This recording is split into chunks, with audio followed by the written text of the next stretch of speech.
Assalamualaikum warahmatullahi wabarakatuh. Perkenalkan, nama saya Saira dengan NIM 22650099.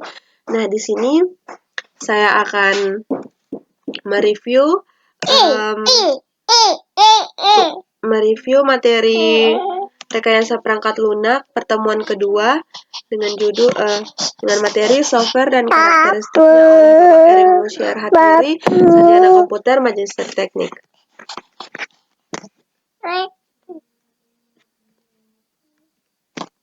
Nah, sejarah software engineer.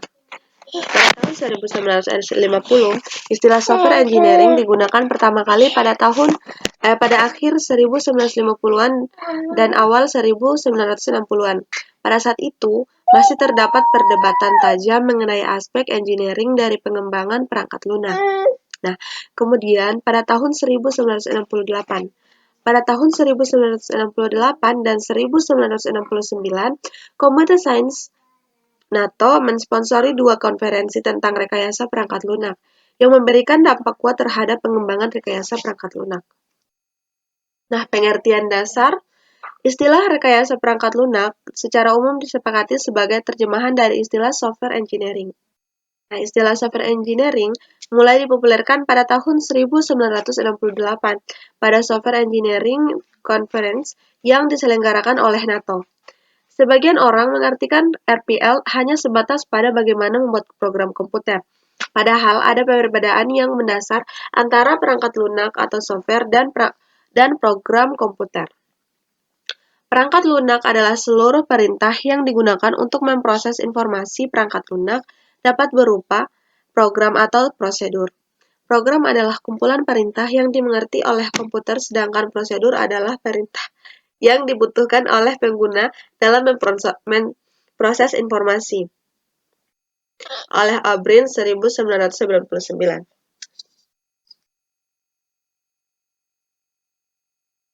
Nah, pengertian RPL sendiri adalah suatu disiplin ilmu yang membahas semua aspek produksi perangkat lunak, mulai dari tahap awal yaitu analisis kebutuhan pengguna, menentukan spesifikasi dari kebutuhan pengguna, desain, pengkodean,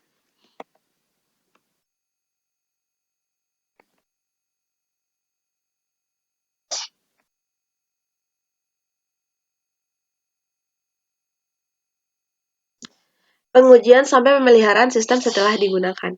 Dari pengertian ini, jelaslah bahwa RPL tidak hanya berhubungan dengan cara pembuatan program komputer. Pernyataan semua aspek produksi pada pengertian sebelumnya mempunyai arti semua hal yang berhubungan dengan proses produksi seperti manajemen proyek, penentuan personil, anggaran biaya, metode, jadwal, kualitas, sampai dengan pelatihan pengguna merupakan bagian dari RPL. Nah, perangkat lunak merupakan program-program komputer dan dokumentasi yang saling berkaitan. Rekayasa perangkat lunak berasal dari 2 kata, yaitu software atau perangkat lunak dan engineering atau rekayasa. Perangkat lunak atau software adalah source kode pada suatu program atau sistem. Perangkat lunak tidak hanya dokumentasi terhadap source code, tapi juga dokumentasi terhadap sesuatu yang dibutuhkan selama pengembangan, instalasi, penggunaan, dan pemeliharaan sebuah sistem. Engineering atau rekayasa adalah aplikasi terhadap pendekatan sistematis yang berdasar atas ilmu pengetahuan dan matematis serta aplikasi tentang produksi terhadap struktur, mesin, produk, proses, atau sistem. Rekayasa perangkat lunak adalah suatu disiplin rekayasa yang berkonsentrasi terhadap seluruh aspek. Perkembangan rekayasa perangkat lunak. Nah, meskipun baru dicetuskan pada tahun 1968, namun RPL telah memiliki sejarah yang cukup panjang. Dari sisi disiplin ilmu, RPL masih relatif muda dan akan terus berkembang. Arah perkembangan yang saat ini sedang dikembangkan antara lain meliputi pada tahun 1940-an, komputer pertama yang memperoleh pengguna menulis kode program langsung. Pada tahun 1950-an, generasi awal interpreter dan bahasa makro, generasi pertama compiler. Generasi kedua compiler komputer mainframe mulai dikomersialkan. 1960-an, pengembangan perangkat lunak pesanan konsep software engineering mulai digunakan. Pada tahun 1970-an, perangkat pengembangan perangkat lunak perangkat mini komputer komersial.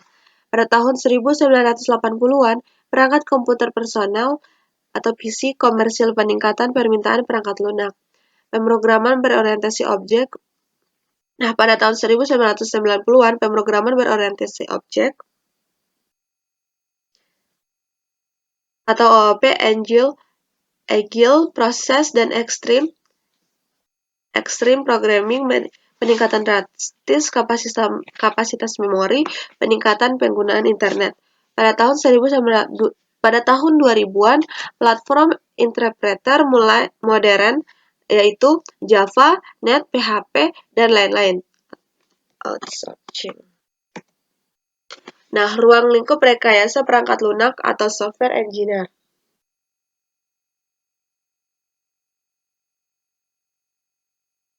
Rekayasa perangkat lunak telah berkembang sejak pertama kali diciptakan pada tahun 1940-an hingga kini. Fokus utama pengembangannya adalah untuk mengembangkan praktek dan teknologi untuk meningkatkan produktivitas pada para praktisi pengembangan perangkat lunak dan kualitas aplikasi yang dapat digunakan oleh pemakai. Ruang lingkup rekayasa perangkat lunak atau software engineering, yaitu software design, software construction, software testing, software maintenance, configuration management, management tools and method, software quality, process, software recruitment. Nah, tujuan rekayasa perangkat lunak. Tujuan dari rekayasa perangkat lunak ada 3, yaitu menghasilkan perangkat lunak yang berkualitas, kemudian menghasilkan perangkat lunak yang efisien, dan terakhir menghasilkan perangkat lunak tepat waktu. Nah, faktor-faktor yang melatar belakangi munculnya RPL. 1. Ketidakmampuan organisasi memprediksi waktu, usaha, dan biaya untuk membangun perangkat lunak. Kemudian, perubahan nisbah atau rasio biaya perangkat keras, THD, harga perangkat lunak. Nah, kemudian kemajuan pesat perangkat keras, kemajuan dalam teknik-teknik pembuatan perangkat lunak, tuntutan yang lebih tinggi terhadap jumlah perangkat lunak, tuntutan yang lebih tinggi terhadap mutu perangkat lunak, dan terakhir meningkatnya peran pemeliharaan. Kemudian, rekayasa perangkat lunak dan disiplin ilmu lain. Cakupan ruang lingkup yang cukup luas membuat RPL sangat terkait dengan disiplin dan dengan bidang ilmu lain. Tidak saja subbidang dalam disiplin ilmu komputer, namun dengan beberapa disiplin ilmu lain di luar ilmu komputer. Hubungan keterkaitan RPL dengan ilmu lain dapat dilihat pada gambar di bawah ini. Ini gambarnya.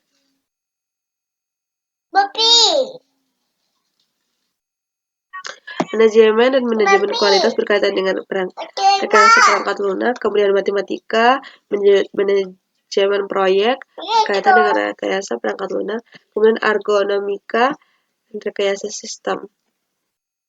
Ya, rekayasa perangkat lunak dan disiplin ilmu lain-lain. Bidang ilmu manajemen meliputi akuntansi, finansial, pemasaran, manajemen operasi, ekonomi, analisis kuantitatif, manajemen sumber daya manusia, kebijakan, dan strategi bisnis. Kemudian bidang ilmu matematika meliputi aljabar linear, kalkulus, peluang, statistik, analisis numerik, dan matematika diskrit. Kemudian bidang ilmu manajemen proyek meliputi semua hal yang berkaitan dengan proyek, seperti ruang lingkup proyek, anggaran, tenaga kerja, kualitas, manajemen risiko, dan kendalaan, kemudian perbaikan kualitas, dan metode-metode kuantitatif. Nah, bidang ilmu ergonomika menyangkut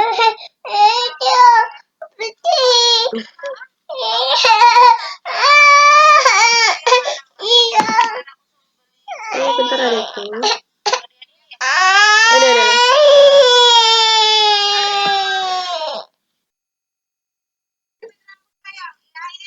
Kemudian bidang ilmu ergonomika menyangkut hubungan atau interaksi antar manusia dengan komponen-komponen lain dalam sistem komputer.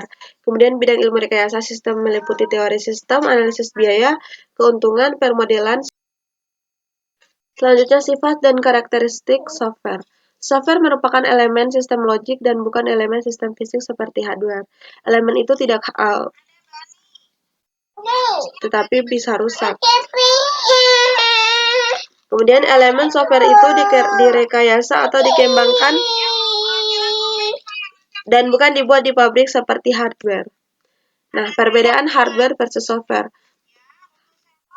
itu hardware manufacture wears out while using components relatively simple. Kemudian pada software develop engineer the territories customable dan kompleks. Kategori perangkat lunak secara umum dapat dikelompokkan sebagai berikut, yaitu perangkat lunak sistem, yaitu sekumpulan program yang ditulis untuk melayani program-program lain, seperti compiler, editor, dan utilitas pengatur file. Nah, kemudian perangkat lunak real-time, program-program yang memonitor atau menganalisis atau mengontrol kejadian nyata pada saat terjadi atau real-time event. Kemudian perangkat lunak bisnis, memproses informasi bisnis seperti payroll, inventory, dan lain-lain. Kemudian perangkat lunak teknik dan ilmu pengetahuan ditandai dengan penggunaan algoritma number crunching. Kemudian embedded software, produk yang ada dalam read-only memory dan dipakai untuk mengontrol hasil sistem untuk keperluan konsumen dan pasar industri. Kemudian perangkat lunak komputer personal, sesuai dengan kebutuhan personal seperti pengolah kata, angka, dan manajemen database. Kemudian perangkat lunak kecerdasan buatan, menggunakan algoritma numeris untuk memecahkan masalah kompleks yang tidak sesuai untuk perhitungan atau analisis secara langsung. Nah, tipe-tipe software. Ada 3, yaitu sistem software, sekumpulan program yang ditulis untuk melayani atau menunjang program lainnya, seperti compiler, editor, utility, sistem operasi, driver, dan prosesor telekomunikasi. Kemudian application software, program stand-alone yang digunakan untuk menyelesaikan kebutuhan bisnis tertentu, seperti aplikasi untuk memfasilitasi kegiatan bisnis atau pembuatan keputusan teknik atau manajemen. Nah, catatan point of sales, transaction processing, real-time manufacturing, process control. Kemudian engineering and scientific software. Software yang dirincikan dengan algoritma numerik. Aplikasi berkisar dari astronomi sampai vulkanologi, analisis otomotif sampai dinamika orbit ruang angkasa. Software ini banyak digunakan dalam bidang engineering dan sains. Contoh CAD atau computer aided design, simulasi sistem. Kemudian tipe-tipe software selanjutnya embedded software, software yang disimpan dalam memori tetap atau room read-only memory. Nah, embedded software, software yang disimpan dalam memori tetap atau room read-only memory digunakan untuk mengontrol fungsi sebuah produk. Embedded software ini dijalankan dengan fungsi-fungsi terbatas seperti fungsi digital untuk otomobil atau kontrol bahan bakar, dashboard, sistem rem. Kemudian produk line software, software yang dirancang untuk menyediakan kemampuan khusus yang dapat digunakan oleh banyak user yang berbeda. Catatan, inventory control, produk, word processing, spreadsheet, multimedia, manajemen database, game, aplikasi keuangan, dan lain-lain. Contoh aplikasinya. Kemudian web application atau web apps. Software yang berpusat pada jaringan. Software ini menyajikan informasi berupa teks atau grafik. Web application tidak hanya menyediakan fitur-fitur stand-alone, fungsi komputasi, dan konten kepada end user, tetapi juga terintegrasi dengan database perusahaan dan aplikasi bisnis. Kemudian artificial intelligence software. AI. Software yang banyak menggunakan algoritma non-numerik dalam memecahkan masalah kompleks yang tidak dapat dianalisis dengan komputasi biasa. Saat ini bidang AI yang paling berkembang adalah expert system atau knowledge-based system, Bidang aplikasi lain dari software AI adalah pengenalan citra dan suara atau image and voice pattern recognition, pembuktian teorema neutral network and game. Nah, itulah dari saya, lebih kurangnya mohon dimaafkan. Saya tutup dengan ucapan wabillahi taufiq wal hidayah. Wassalamualaikum warahmatullahi wabarakatuh.